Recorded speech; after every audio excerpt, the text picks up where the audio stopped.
Hi గారు, welcome to our channel. ప్రస్తుతం మనతో పాటు దాము బాలాజీ గారు సీనియర్ జర్నలిస్ట్ ఉన్నారు. వారితో ఒకసారి మాట్లాడదాం. సార్ నమస్కారం సార్. నమస్తే. సార్, జగన్మోహన్ రెడ్డి గారు అటు తమిళనాడు సీఎం ఎంకే స్టాలిన్ గారు తెచ్చిన కొన్ని చట్టాలని, అలాగే మహారాష్ట్రలో ఉన్న కొన్ని చట్టాలని ఇక్కడ ఇంప్లిమెంట్ చేసేసి టీడీపీని అండ్ జనసేనని ఇబ్బందుల్లో పెట్టే ఒక ప్లాన్ చేస్తున్నట్టుగా ఇప్పటి నుంచి ఒక వార్త వైరల్ అవుతుంది సార్. అంటే ఆయన ఆల్రెడీ ఫిక్స్ అయిపోయారు, నెక్స్ట్ ఎలక్షన్స్ వస్తే నేనే గవర్నమెంట్ ఫామ్ చేస్తానన్న ఇదిలో ఉన్నారు. సో గవర్నమెంట్ ఫామ్ అయిన తర్వాత ఈ చట్టాలన్నీ తీసుకొచ్చి వీళ్ళని ఇబ్బంది పెట్టే ప్రయత్నాలు ఇప్పటి నుంచే కూడా ఆలోచనలు అయితే చేస్తున్నారు. మరి ఏంటా చట్టాలు, వాటి వల్ల ఎటువంటి ఇబ్బందులు ఉండే అవకాశం ఉంది టీడీపీకి, జనసేనకు? మరి మీరేం చెప్తారు సార్ ఈ ప్లాన్ గురించి? యాక్చువల్గా తెలుగుదేశం కూటమి ప్రభుత్వం రాకముందే మేము వస్తే ఒక్కొక్కడిని తరిమి కొడతాము, మీరు ప్రపంచంలో ఏ మూల దాక్కున్నా లాక్కొచ్చి కొడతాము, కడ్రాయిలతో నడిపిస్తాము, ఇలాగా ఓపెన్గానే పవన్ కళ్యాణ్ కానీ, లోకేష్ కానీ, ఈవెన్ చంద్రబాబు కానీ, స్థానిక నాయకులు కానీ మాట్లాడారు. వాళ్ళ అంత ఆవేశంలో అంటే ప్రజలు ఏమనుకుంటారు, మన ప్రభుత్వం వస్తే ప్రజలకి ఏం చేయాలో చెప్పకుండా ప్రతీకారం తీర్చుకుంటామని చెప్తే ఏమనుకుంటారు అన్న సెన్స్ కూడా లేకుండా చెప్పారా? సెన్స్ లేదా, వాళ్ళకి తెలియదా అంటే తెలుసు. కానీ అది చెప్పడం వెనక జగన్ అరాచకాలు ఉన్నాయనేది వాస్తవం. జగన్ అంతగా వాళ్ళని వేధించాడు కాబట్టి మేము వస్తే ఇంతకు 10 రెట్టింపు ఉంటుంది అనేది చెప్పడం వెనక అదే కారణం. లోకేష్ యువకులం పాదయాత్రలో ప్రతి చోట ఒక రెడ్ బుక్లో ఒకరి పేరు ఎక్కించడానికి కారణం ఏంటంటే ఆయన మొత్తం 4000 కిలోమీటర్లు తిరిగాడు కాబట్టి తిరిగిన ఏరియాల్లో ఎక్కడెక్కడ స్థానిక నాయకులు కావచ్చు, వైసీపీ నాయకులు కావచ్చు, లేకపోతే స్థానిక పోలీస్ ఆఫీసర్లు కావచ్చు, కలెక్టర్లు కావచ్చు, అంటే బ్యూరోక్రాట్స్ కావచ్చు, వీళ్ళు వేధిస్తున్నారో లోకేష్కి చెప్పడం వల్ల లోకేష్కి దగ్గరగా ఈ అరాచకాలని పరిశీలించే అవకాశం దొరికింది. అందువల్ల లోకేష్ ఏంటంటే వాళ్ళకి ఒక హెచ్చరిక పంపదలుచుకున్నాడు. మీరు కానీ ఆపకపోతే నేను రెడ్ బుక్ పెడుతున్నాను, ఈ రెడ్ బుక్లో మీ పేర్లు ఎక్కిస్తున్నాను అన్నది లోకేష్ ప్రకటించాడు. అందరూ ఏమనుకున్నారంటే ఇది ఒట్టి బెదిరింపులే, వీళ్ళు వచ్చినాక దీని మీద ఉండదు. ఎందుకంటే రాష్ట్ర అభివృద్ధి మీద చంద్రబాబు ముందు నుంచి కూడా అభివృద్ధి అనేదే ఆయన ప్రధాన సింగిల్ పాయింట్ ప్రోగ్రామ్. అది ఇమ్మీడియట్గా కావచ్చు, లాంగ్ టర్మ్ కావచ్చు, అభివృద్ధి మీద ఆయన ఫోకస్ చేస్తాడనేది ఆయన అనేక సార్లు ప్రకటించుకున్నాడు. కొంతవరకు వాస్తవం కూడా ఉంది. అది రివెంజ్ పాలిటిక్స్ అనేది జనరల్గా చంద్రబాబు చాలా తక్కువ చేస్తాడు మిగతా సీఎంలతో పోలిస్తే. కానీ లోకేష్, పవన్ కళ్యాణ్ రిలేటివ్గా యంగ్, ఇప్పుడు కొత్తగా యంగ్ బ్లడ్ వచ్చింది. ఇప్పుడు మొత్తం వాళ్ళ ఎమ్మెల్యేలలో ఎన్నికైన వాళ్ళు 80 మంది కొత్తగా వచ్చిన వాళ్ళు.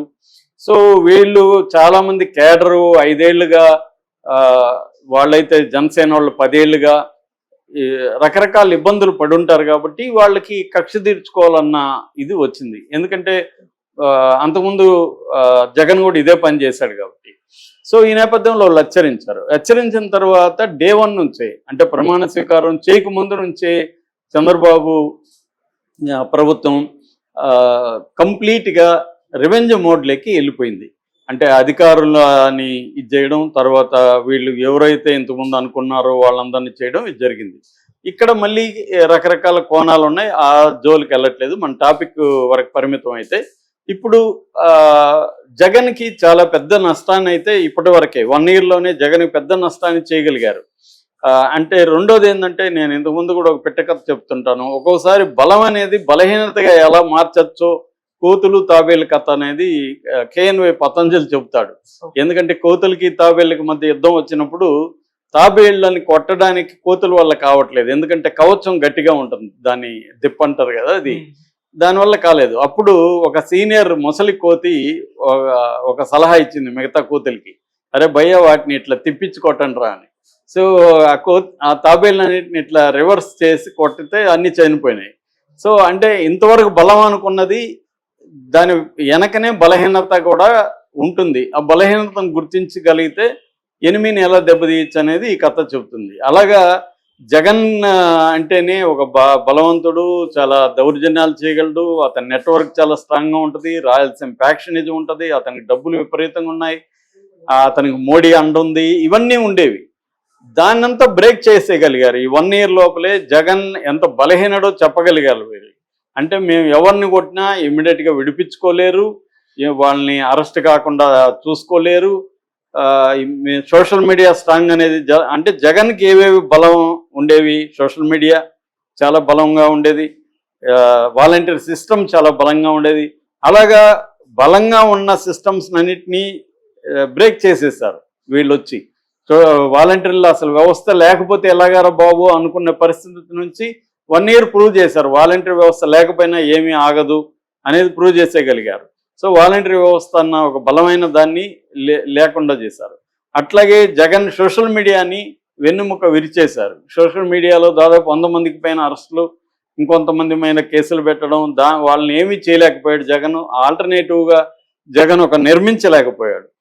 తర్వాత నాయకులు, ఇప్పుడు వంశీ ఉన్నాడు, వల్లభనేని వంశీ 4 నెలలుగా జైల్లో ఉంటే జగన్ ఏం చేయగలుగుతున్నాడు?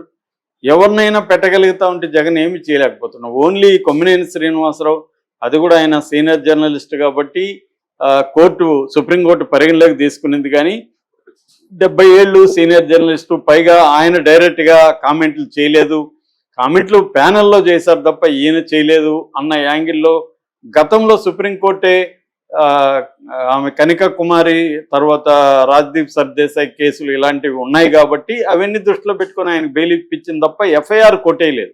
అంటే ఆయన మీద కేసులు కొట్టేయలేదు, only SC ST section correct కాదని చెప్పింది తప్ప ఆయన మీద కేసులు అయితే ఎఫ్ఐఆర్ని స్క్వాష్ అనేది చేయలేదు.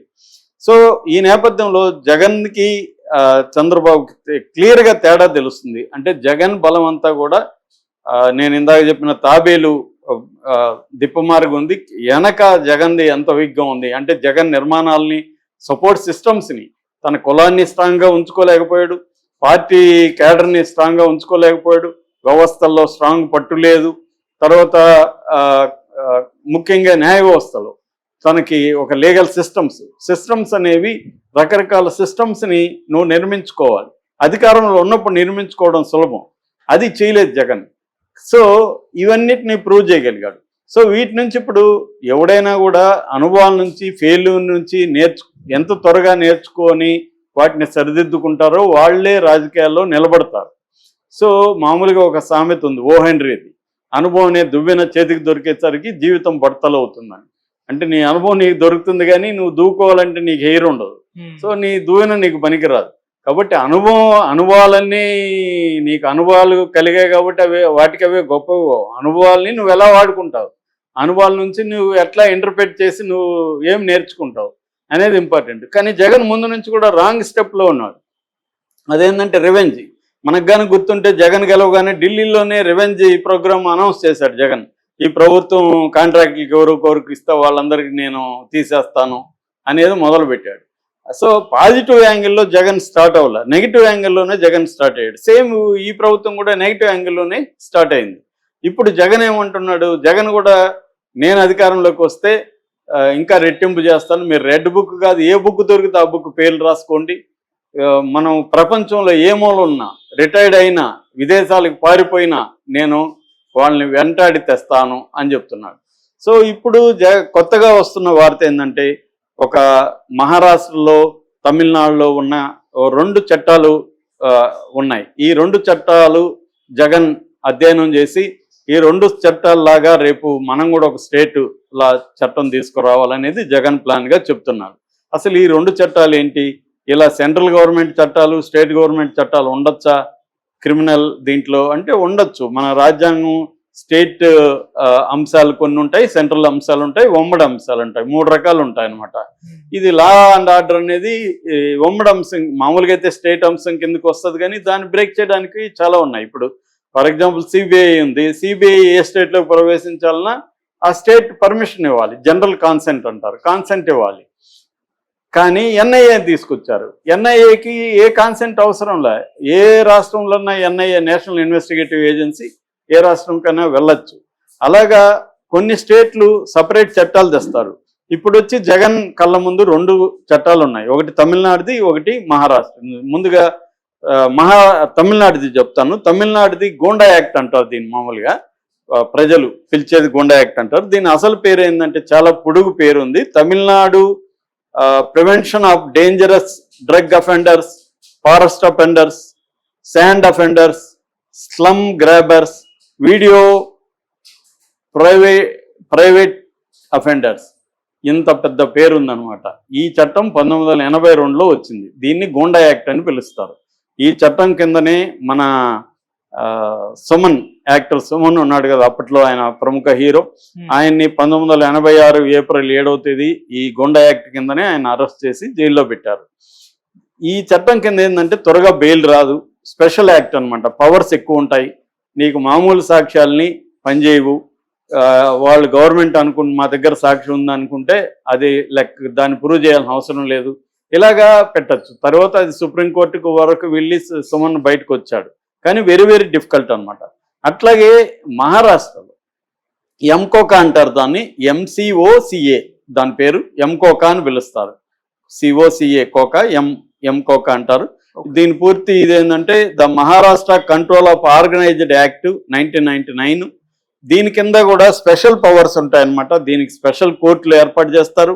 దీనికి ఎవిడెన్స్ సర్వైలెన్స్, అంటే సర్వైలెన్స్ ఉంటుంది. ఫర్ ఎగ్జాంపుల్, నువ్వు నాకు ప్రత్యర్థి, నేను గవర్నమెంట్, నేనేం చేస్తానంటే నీ మీద సర్వైలెన్స్ పెడతా. ఈ సర్వైలెన్స్లో నువ్వు కుట్ర చేస్తున్నావు అని నాకు అనిపించింది, నేను నిన్ను అరెస్ట్ చేసి లోపల ఇచ్చి, ఈ యాక్ట్ కింద అరెస్ట్ చేస్తే నువ్వు కుట్ర చేస్తున్నట్టు నేను ప్రూవ్ చేయాలి కదా, ప్రూవ్ చేయాల్సిన అవసరం లేదు.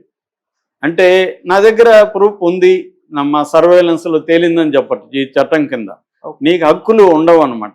సపరేట్ కోర్టులు ఉంటాయి. ఈ కోర్టులు కూడా గవర్నమెంట్ హ్యాండ్ ఓవర్లో ఉంటాయి కాబట్టి శిక్షలు కఠినంగా వేస్తాయి, త్వరగా కూడా వేస్తారు. అంటే ఇప్పటి వరకు చంద్రబాబు ప్రభుత్వం ఏం చేస్తుందంటే, జగన్ ప్రభుత్వంలో ఉన్న వాళ్ళని, జగన్ పార్టీలో ఉన్న వాళ్ళని వేధించడం కోసం సోషల్ మీడియా కావచ్చు, లేకపోతే రాజకీయ నాయకులు కావచ్చు, లేకపోతే పోలీసులు కావచ్చు, లేకపోతే బ్యూరోక్రాట్స్ కావచ్చు, వీళ్ళని వేధించడం కోసం ఏం చేస్తుందంటే చట్టాన్ని తమ చేతిలోకి తీసుకుని పోలీసులు కొన్ని రకాల నేరం ఒకటి ఉంటుంది, వీళ్ళు పెట్టే యాక్ట్ ఒకటి ఉంటుంది. ఫర్ ఎగ్జాంపుల్, 7 ఏళ్ల లోపల జైలు శిక్ష పడే సెక్షన్లు పెడితే వాళ్ళని అరెస్ట్ చేయకూడదు, 41A కింద నోటీసులు ఇచ్చేసి పిలిపించాలి అనేది అనేక సార్లు కోర్టులు చెప్పింది.